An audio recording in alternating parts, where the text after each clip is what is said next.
आणि हा विषय मांडलाय, आम्ही त्यांच्या मागे उभे राहू. चला. वाल्मिकांचा व्हिडिओ पाहिला म्हणून मोहिते नावाच्या एका मुलाला मारहाण करण्यात आली बीडमध्ये, बातम्या पाहिल्या म्हणून. काल राज्याचे मुख्यमंत्री देवेंद्र फडणवीस हे बीड शहरात बीडमध्येच होते आणि त्यांनी खपवून घेणार नाही, सहन करणार नाही, कायदा हातात घेणाऱ्यांना वठणीवर आणेन वगैरे वगैरे वगैरे अशी वक्तव्य केलेली आहे. सुरेश धस यांनी हा मुद्दा मुख्यमंत्र्यांपर्यंत न्यावा, कारण ते बाहुबली मुख्यमंत्री असं धस साहेब म्हणतायत. मग बाहुबलीने एका सामान्य माणसावर अशा प्रकारे हल्ला झाला असेल, मारहाण झाली असेल, तर ते मारहाण करणारे कोण आहेत हा मुद्दा सुद्धा सुरेश धस यांनी मार्गी लावावा.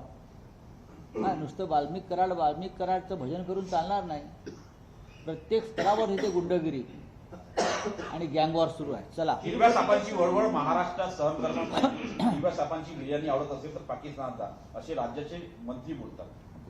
वेडे आहेत, मुलं डिप्रेशन मध्ये आहेत. आदित्य ठाकरेंना ताब्यात घ्यायची काय गरज आहे असं हायकोर्टानं म्हटलेलं आहे. दिशा सालियन प्रकरणामध्ये त्याचं स्पष्टीकरण द्यावं.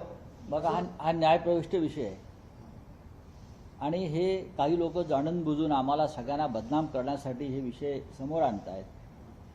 आणि म्हटलं ना, हे निराशेच्या गर्तेतून डिप्रेशनमधून सुरू आहे, विजयाचं डिप्रेशन. चला. चल. रायगडचं पालकमंत्रीपद अजूनही शिवसेनेला देण्यात आलेलं नाही सर. रायगड असेल, नाशिक असेल, अनेक विषय अनिर्णित अवस्थेत आहेत. तिरुपतीचं देवस्थान आहे, त्या ठिकाणी 18 लोक असे आहेत की जे हिंदू चला. धर्माला